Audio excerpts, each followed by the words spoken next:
आता कुठे आपण खर्च करायला सुरुवात करतोय तर अशा पद्धतीची ओरड की काय तुम्ही दिवे लावणार. अरे दिवे लावण्यासाठी त्याला काम तर करू द्या, काम करू द्या, मग तुम्हाला तो दिवा दिसेल, त्या दिव्याचा प्रकाश दिसेल. तो एका रात्रीत असं संशोधन होत नसतं.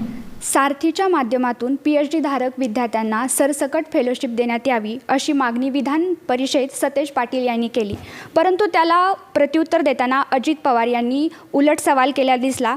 अजित पवार यांनी असं वक्तव्य केलेलं आहे की PhD करून विद्यार्थी काय दिवे लावणार आहेत का.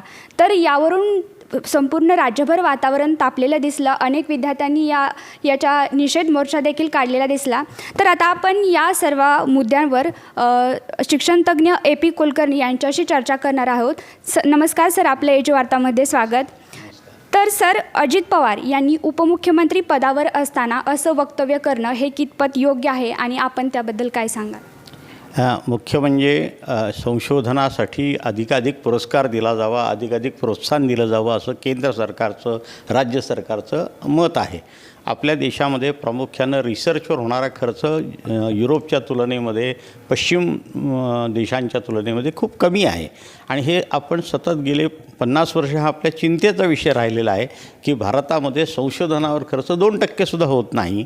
आणि हा संशोधनावरचा खर्च वाढल्याशिवाय आपल्याला जगाच्या बाजारपेठेमध्ये आपलं प्रॉडक्ट आणता येणार नाही, आपल्याला पेटंट्स मिळणार नाहीत आणि आपलं ओरिजिनल संशोधन होणार नाही.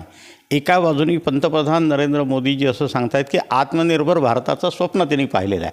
आत्मनिर्भर भारत व्हायचा असेल तर संशोधनाला पर्याय नाही. संशोधनाशिवाय आत्मनिर्भरता येणं शक्य नाही. कुठलीही वस्तू जर तुम्हाला नव्याने बाजारात आणायची असेल, कुठलंही डिफेन्स असेल किंवा इंडस्ट्री असेल किंवा शिक्षण असेल, सगळीकडे नवीन संशोधन करताना आपल्याला संशोधनाचीच जोड द्यावी लागते.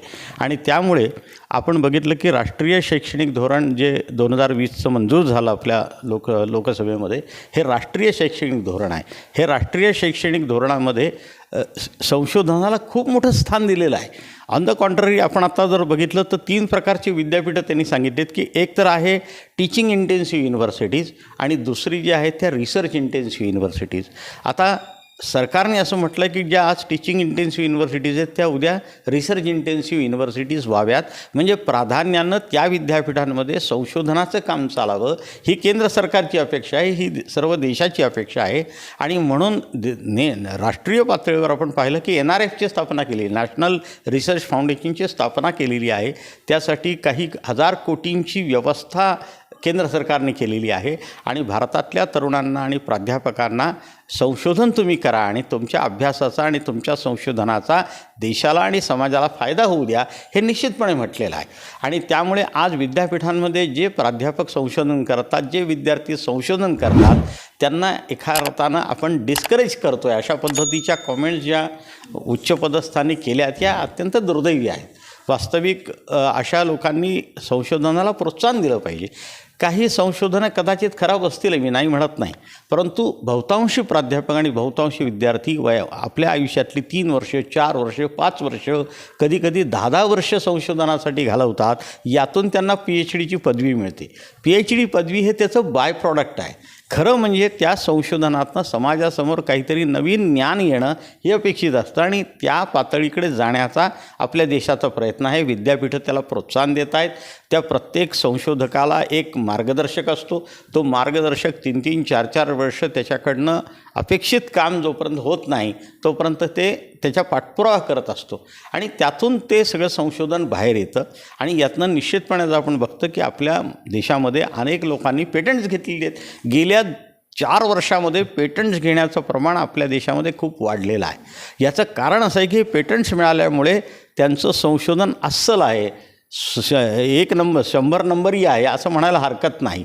आणि म्हणून विद्यार्थी मनापासून संशोधन करतात. सायन्समध्ये, टेक्नॉलॉजीमध्ये, सोशल सायन्सेसमध्ये हे प्रयोग करतात. आता सोशल सायन्सेसमध्ये जे संशोधन होतं त्याचे परिणाम दिसायला वेळ जावा लागतो. आज संशोधन केलं, उद्या प्रबंध सादर केला, लगेच परवा समाजात परिवर्तन झालं असं होत नाही. परंतु काही ना काही ते पुढे मांडत असतात. आपण बघतो की शिक्षणामध्ये मुलींचं प्रमाण वाढतं आहे, आदिवासींचं प्रमाण वाढतं आहे, SC STचे बांधव आज आता शिक्षणामध्ये मोठ्या प्रमाणावर येत आहेत. आणि त्यांनी संशोधन करावं म्हणून महात्मा फुले असतील, सारथी असतील, वेगवेगळ्या अशा शासनाने, महाराष्ट्र शासनाने फार चांगल्या स्कीम आणलेल्या आहेत की संशोधनासाठी त्या विद्यार्थ्यांना ते स्कॉलरशिप देत आहेत.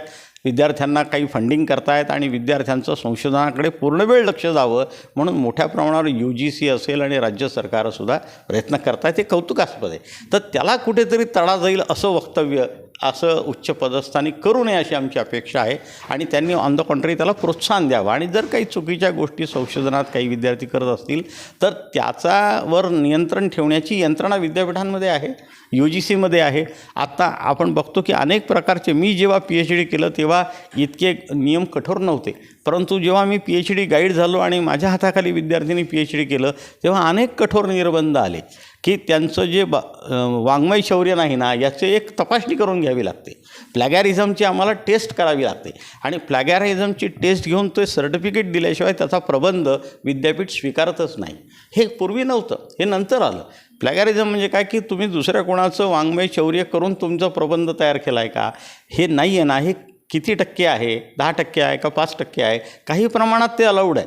परंतु जर तुमचा प्रबंध त्याच्यावरच सगळा असेल तर तुमचा प्रबंध रिजेक्ट होऊ शकतो. त्यामुळे अशा पद्धतीच्या प्रोव्हिजन्स आज विद्यापीठांनी आणि UGCनी केलेले आहेत की चुकीचं संशोधन होऊ नये, वाङ्मय शौर्य होऊ नये आणि विद्यार्थ्यांनी मनापासून अभ्यास करून फर्स्ट हँड डेटा गोळा करून आपला डेटा समाजासमोर आणावा की जो जिवंत डेटा असेल. आज आपण सहकारामध्ये बघतो काही चांगल्या आमच्या विद्यार्थी मित्रांनी सूचना केलेल्या आहेत. आता सरकारने त्या स्वीकारल्या नाहीत त्यामुळे त्याचा परिणाम दिसत नाही. परंतु मला माहिती आहे की कितीतरी सावित्रीबाई फुले पुणे विद्यापीठ, मुंबई विद्यापीठ या ठिकाणी विद्यार्थ्यांनी प्रबंध सादर केले, त्यांच्या सूचना आल्या, त्यांची सहकारी संस्थांमध्ये भाषणं झाली, लोकांनी ते गांभीर्याने घ्यायला सुरुवात केलेली आहे. तेव्हा मला असं वाटतं की 21व्या शतकात देश आता एका विशिष्ट दिशेने चाललेला आहे आणि क्वालिटी एज्युकेशन हे आपल्या NEPचं धोरण आहे. म्हणजे आत्तापर्यंत फक्त इक्विटी आणि आपण अफोर्डेबिलिटी एवढंच बघत होतो. आता आपण क्वालिटी एज्युकेशनला महत्त्व दिलं. या NEP 2020चं वैशिष्ट्य काय, त्याच्यामध्ये गुणवत्तेला विशेष महत्त्व दिलेलं आहे आणि म्हणून गुणवत्ता ही सगळीकडेच असणार आहे. अगदी पहिलीच्या अभ्यासक्रमापासून ते अगदी PhDपर्यंत सगळीकडे गुणवत्तेचा आग्रह धरला. त्यासाठी विद्यापीठ प्रयत्न करत आहेत. त्यांना आपण प्रोत्साहन दिलं पाहिजे आणि अशा पद्धतीची विधानं उच्चपदस्थांनी करू नयेत. जबाबदारीने त्यांनी बोललं पाहिजे आणि नवतरुणांचं असा उन्मेष जो आहे संशोधनाचा तो उन्मेष कुठे कमी होणार नाही, त्यांचा इंटरेस्ट कुठे कमी होणार नाही, इकडे आपण लक्ष दिलं पाहिजे असं मला वाटतं. सर, तुम्ही आता NEPचा उल्लेख केला आणि एकीकडे अजित पवार यांनी असं वक्तव्य करून संशोधनावरतीच प्रश्न उपस्थित केलेला आहे.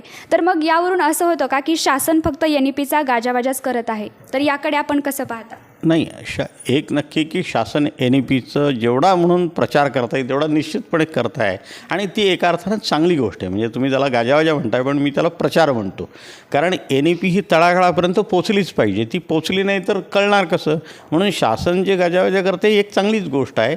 परंतु आता कधीकधी काही जुनी मतं किंवा जुनी उदाहरणं त्यांच्या डोळ्यासमोर असतात आणि त्यातनं ते कॉमेंट करतात. त्या कॉमेंट त्यांनी एखादी कुठंतरी गोष्ट पाहिलेली असेल त्या आधारे असते, परंतु ती जनरलाईज करण्याचा अर्थ नाही आहे. जनरलाईज जेव्हा तुम्ही एखाद्या पदावर बसून जेव्हा विधान करता तेव्हा ते गांभीर्याने घेतलं जातं आणि त्यामुळं त्या पदावर बसणाऱ्या व्यक्तींनी त्यांना कुठंतरी एखादी गोष्ट निदर्शनास आली म्हणून त्याचं जनरलाईज करणं चुकीचं होईल. कारण बहुतांशी प्राध्यापक हे संशोधन नीटपणे करत आहेत.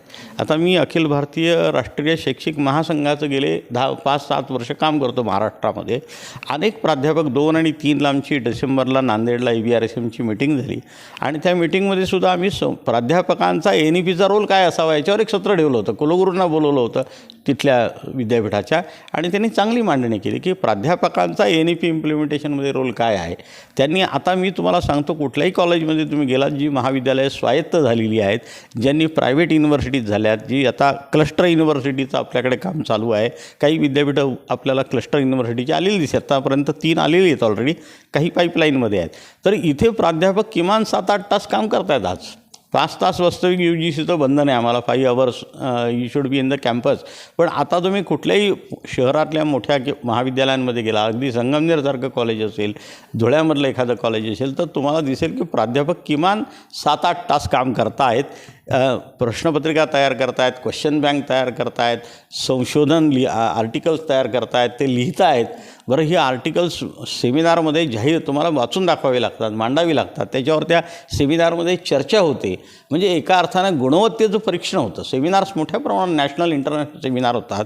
तिथे जेव्हा तुम्ही एखादा रिसर्च पेपर जेव्हा सादर करता तेव्हा तुम्हाला ओरिजिनल तुमचा रिसर्च असल्याशिवाय सादरच करता येत नाही, कारण त्याचे क्वालिटी बेंचमार्क आहेत, त्याचे तपासणी होते आणि जो एक्सपर्टनी पारित केलेला रिसर्च पेपर आहे त्यालाच त्या सेमिनारमध्ये तो रिसर्च पेपर सादर करायला परवानगी दिली जाते. रिजेक्ट पण होतात आज. म्हणजे 100 प्राध्यापकांनी पेपर पाठवले तर एक 15-20 प्राध्यापकांनाच रिसर्च पेपर्स तिथे सादर करायला बोलवलं जातं, बाकीचे रिजेक्ट होतात. बाकीच्यांना सांगितलं जातं अजून इम्प्रूव्हमेंट करा तुम्ही, ते करतात आणि इम्प्रूव्हमेंट करून पुढच्या सेमिनारला दाखल करतात. तेव्हा हे जे इंटरनॅशनल नॅशनल सेमिनार्स होतात इथं प्राध्यापकांचे एका अर्थानं गुणवत्तेची परीक्षणच होत असतं. त्यांचेच ज्याला आपण म्हणतो पिअर रिव्ह्यू, तो पिअर रिव्ह्यू प्राध्यापकांचा सेमिनारमध्ये होत असतो, कारण त्यांचेच सगळे प्राध्यापक मित्र समोर बसलेले असतात, निवृत्त कुलगुरू असतात, आजीमाजी विद्यापीठातले पदाधिकारी असतात आणि त्याच्यासमोर त्यांचं संशोधन त्याला सादर करावं लागतं आणि तिथे प्रश्नोत्तर होतात, चर्चा होते. जर तुमचं क्वालिटी वर्क नसेल तर तिथेच टीका होते आणि तिथं ते हास्यास्पद ठरतं. त्यामुळे असं असल्याशिवाय प्राध्यापक तिथे जातच नाही रिसर्च पेपर सबमिट करायला. आणि त्यामुळे अशा पद्धतीचं विधान म्हणजे त्या धोरणाला आहे असं नाही, तर त्यांचं ते एक छोटासा मर्यादित त्यांना काही अनुभव आला आहे तो त्यांनी एकदम जनरल केला, ही चूक झाली. त्याने असं करण्याचं कारण नाही आहे खरं म्हणजे. सर, PhD-साठी खरंच फेलोशिप देण्याची गरज आहे का? निश्चितपणे आहे. PhDला फेलोशिप यासाठी दिली, आता जवळपास माझ्या माहितीप्रमाणे 45,000 रुपयापर्यंत आता फेलोशिप वाढवली आहे. याचं कारण असं आहे की आपण संशोधनाकडे एक बाय प्रॉडक्ट किंवा एक जाता जाता करण्यासारखा असा आजपर्यंत आपला दृष्टिकोन होता. तसं नाही आहे. संशोधन हे मेन स्ट्रीममध्ये, जसं प्राध्यापकाला फुल टाईम तुम्ही नोकरी देता, पगार देता, तसं त्या PhD स्टुडंटला फुल टाईम तुला संशोधनासाठी आम्ही नेमलेलं आहे, संशोधनासाठी तुला स्कॉलरशिप दिली आहे.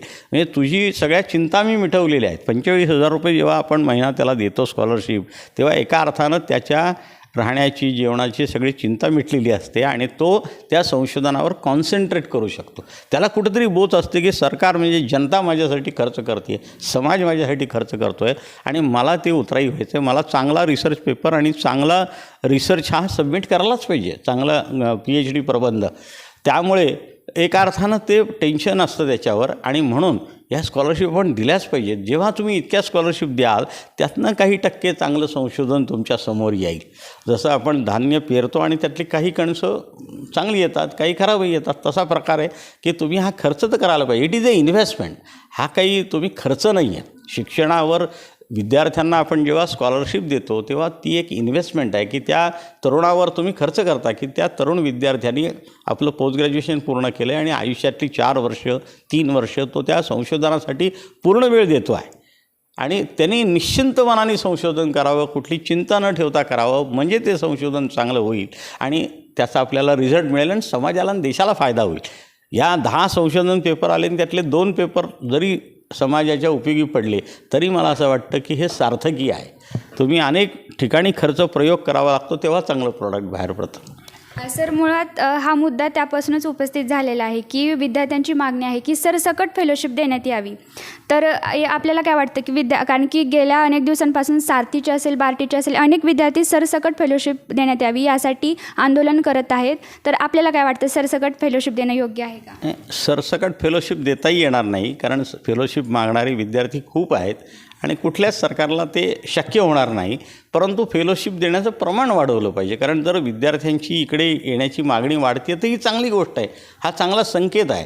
कारण तो काय स्कॉलरशिप काय तुम्ही लाईफलाँग देत नाही, 3 वर्षासाठी देता, 2 वर्षासाठी देता आणि त्यामुळं स्कॉलरशिपचं प्रमाण जर वाढलं तर आपण आता एका अर्थानं का मी असं म्हणतो आहे तर NEPमध्ये असं म्हटलेलं आहे की GR 50% करायचं आम्हाला. ग्रॉस एनरोलमेंट रेशो जो आज महाराष्ट्रामध्ये 32% आहे आणि देशामध्ये 27% आहे. महाराष्ट्र पुढे आहे.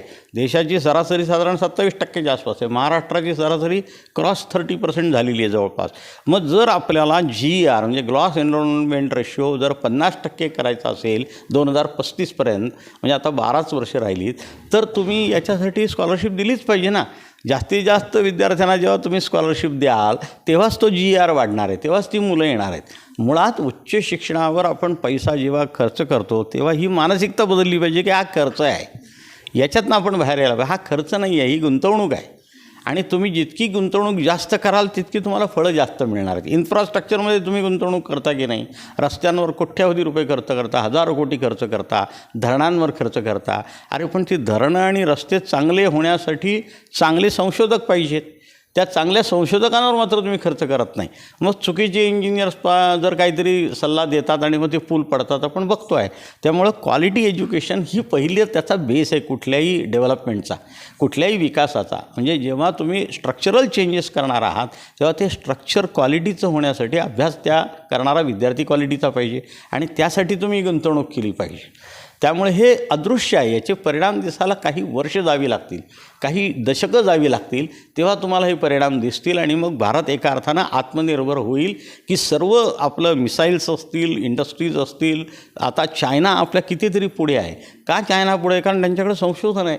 आपण प्रत्येक गोष्ट चायनाकडनं इम्पोर्ट करतो आहे. आजही 30-35 कंपन्या चायनाच्या इथं काम करतात, 65 काहीतरी. कालच पार्लमेंटमध्ये अर्थमंत्र्यांनी सांगितलं. मला असं वाटतं की आपल्या देशातल्या कंपन्या बाहेर जायच्या असतील तर तुमचं प्रॉडक्ट देशात ॲक्सेप्ट व्हायला पाहिजे ना, आणि त्यासाठी ते क्वालिटीचं पाहिजे. People wants quality product. आज आपल्याकडे क्वालिटी प्रॉडक्ट जर दिलं तर तो घ्यायला आपला ग्राहक तयार आहे. म्हणून तुम्ही क्वालिटीमध्ये कमी पडू नका. आणि क्वालिटी हवी असेल तर पहिल्यांदा क्वालिटी एज्युकेशन पाहिजे. एज्युकेशन क्वालिटी नसेल तर तुम्हाला दुसऱ्यांवर अवलंबून राहावं लागेल, त्यांचं संशोधन घ्यावं लागेल. आज साधी लस करोना काळात आपण बघितलं की आपल्याला लस निर्माण करता आली नाही. आपल्याला त्याच्यासाठी अमेरिकेकडे, फ्रान्सकडे, जर्मनीकडे अवलंबून राहावं लागलं. नंतर उत्पादन आपल्या देशात झालं, पण मूळ त्याचं संशोधन कोणी केलेलं आहे त्याचं पेटंट आपल्याकडे नाही आहे. त्यामुळे त्याचं पेटंट आपल्याकडे नसल्यामुळे त्यांचे जे काही नॉर्म्स होते त्याप्रमाणे लस उत्पादन करून काही लस आपल्याला परदेशात सुद्धा द्यावी लागली. आता जेव्हा आपण त्या लसीचं संशोधन करू तेव्हा आपला पेटंट होईल, आपला राईट होईल आणि आपण ते डिक्टेट करू शकतो आणि आपण जगाला लस देऊ शकतो. आज लसीचं उत्पादन करण्याची गुणवत्ता आपल्याकडे आहे, परंतु लस शोधण्यासाठी जे रिसर्च लागतं ते कुठेतरी कमी पडतं आहे. ती लस आपण शोधू शकत नाही. आज तुम्ही जर नोबेल प्राईज विनर्स बघितले तर त्यात भारतीय शास्त्रज्ञ कुठे आहेत? नोबेल प्राईज विनर्सची यादी जर बघितली तुम्ही आता, तर त्यामध्ये सगळे युरोपियन आणि अमेरिकन लोक आहेत, ऑस्ट्रेलियातले लोक आहेत, आपले लोक त्यात नाहीत. याचं कारण असं आहे की आपण संशोधनाचं महत्त्वच दुर्लक्षित केलेलं आहे. ते सुदैवाने या NEPमुळे आणि मोदी सरकारमुळे त्याच्याकडे पुरेसं लक्ष दिलं गेलं आणि आता कुठे आपण खर्च करायला सुरुवात करतो आहे तर अशा पद्धतीची ओरड की काय तुम्ही दिवे लावणार. अरे दिवे लावण्यासाठी त्याला काम तर करू द्या, मग तुम्हाला तो दिवा दिसेल, त्या दिव्याचा प्रकाश दिसेल. तो एका रात्रीत असं संशोधन होत नसतं, त्याच्यासाठी काही वेळ द्यावा लागतो. You will have to wait for that. आणि त्याचं क्वालिटी संशोधन व्हायचं असेल तर 10-10 वर्षसुद्धा लोकांना संशोधन करावं लागतं. तेव्हा काहीतरी हातात एखादं नवीन वस्तू सापडते की जी जगाला पुढच्या शेकडो वर्ष उपयोगी होणार आहे. तर यासाठी आपण संशोधनाकडे लक्ष दिलं पाहिजे असं मला वाटतं.